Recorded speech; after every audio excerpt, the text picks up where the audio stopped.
Mesdames et messieurs et mesdemoiselles, ce qui s'est passé hier devant la Maison Blanche à Washington témoigne encore une fois le ras-le-bol des Américains de ce qu'on qualifie aujourd'hui de l'aide militaire des États-Unis apportée à l'Israël. Ça témoigne encore une fois que le peuple américain ne veut plus de toutes ces situations guerrières dans le monde. Ce sont des milliers de personnes, je dis bien, ce sont des milliers de personnes, hier, samedi, qui se sont rassemblées devant la Maison Blanche, le palais présidentiel américain, qui ont passé un message clair à l'image de ce qui s'est passé hier à Londres. Les voix se lèvent contre l'aide militaire apportée par l'Amérique à l'Israël. C'est ce que Macron a dénoncé. Les voix se lèvent partout, dans les grandes capitales. Ça s'est passé hier aussi à Paris. C'était des milliers, selon la police française. Ça dépasse même 5000 hommes. 5000 qui se sont rassemblés à Paris.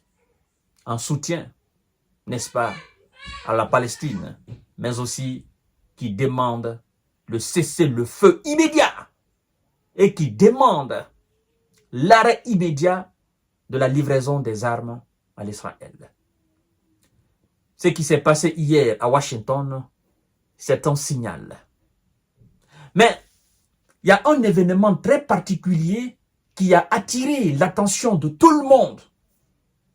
Police, toutes les forces de l'ordre qui étaient là pour encadrer cette marée humaine hier devant la Maison Blanche. C'est un journaliste américain, dit-il, qui a tenté, n'est-ce pas, de se donner, disons la mort. Il a tenté de s'immoler, tellement qu'il est, c'est-à-dire, il est contre la désinformation et la manipulation de l'information. C'est un journaliste, un homme de médias. Il est fâché. Il est dépassé par la manipulation. Et il demande à la presse de dire la vérité, rien que la vérité, sur ce qui se passe dans cette partie de ce monde. Il faisait partie hier de ces milliers de personnes qui se sont rassemblées devant M. Biden pour lui dire, Monsieur le Président, arrêtez de fournir, Monsieur le Président, arrêtez de fournir, Monsieur le Président, encore arrêtez de fournir des armes à votre allié. Monsieur le Président, faites quelque chose. Là, ce sont des centaines de milliers de personnes, comme vous et comme nous, comme nos enfants d'ici et comme nos femmes d'ici, qui sont en train d'être envoyés au repos éternel par celui que vous appelez votre allié. N'êtes pas vous des humains? Vous êtes dépourvus d'émotions ou de sensibilité? Monsieur le Président, faites quelque chose.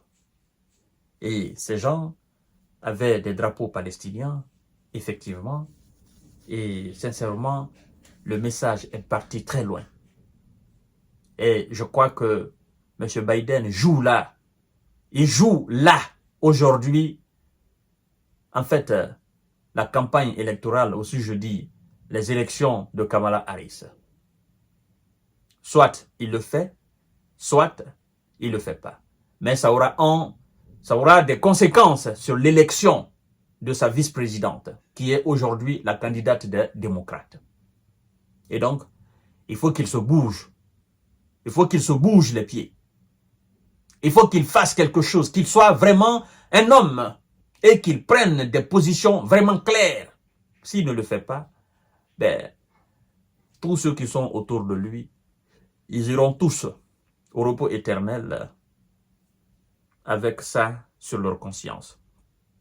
Un homme tente de s'immoler à Washington lors de la mobilisation contre la guerre.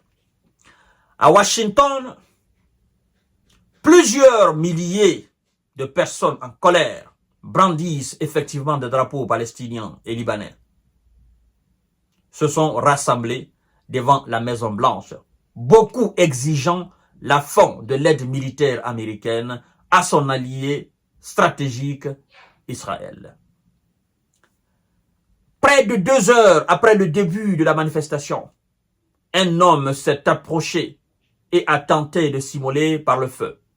Selon des journalistes, effectivement, il a réussi à s'enflammer le bras gauche avant que les passants et des policiers ne l'arrosent d'eau et parviennent à éteindre les flammes à l'aide de kéfish. Les échappes traditionnelles palestiniennes. Il dit, je cite, « Je suis journaliste », a-t-il lancé, en dénonçant la désinformation entre 2 hurlements de douleur. Une fois les flammes éteintes, la police précise que ces blessures ne mettent pas sa vie en danger. Je suis journaliste. Arrêtez la désinformation. Arrêtez de manipuler les gens. Arrêtez de mentir aux gens. Arrêtez de monter les uns contre les autres. Dites la vérité sur ce qui se passe dans cette partie du monde. En tant que vous faites de la désinformation, vous envenimez toujours la situation en votre avantage. Et ça va toujours engendrer la vengeance. Parce que vous mentez à vos différents peuples, vous, élites. Vous manipulez vos journalistes, vos médias, vous les payez. Vous payez les patrons des médias. Et vous leur dites exactement ce qu'ils doivent dire. Donc, il n'y a pas de médias indépendants. Les médias, les journalistes travaillent toujours pour leurs boss. Les boss qui sont en connivence avec les gouvernants. Et donc, qui leur donnent des lignes, n'est-ce pas, qui leur donnent des directives. Et ils sont obligés de suivre ces directives. Ils sont obligés de dire que oui, telle personne est attaquée et il a le droit de se défendre. Nous lui fournissons des armes pour que ça soit fait comme ça. Il a le droit de dire ceci. Il a le droit de faire cela. Et cela, effectivement, ne va jamais amener la paix. Nous sommes fatigués de vos mensonges. C'est ce que ça veut dire. Nous sommes fatigués de vos manipulations. Je suis journaliste. Dites la vérité au peuple, parlant et s'adressant aux dirigeants, n'est-ce pas, aux administrateurs américains. Mesdames et messieurs et mesdemoiselles.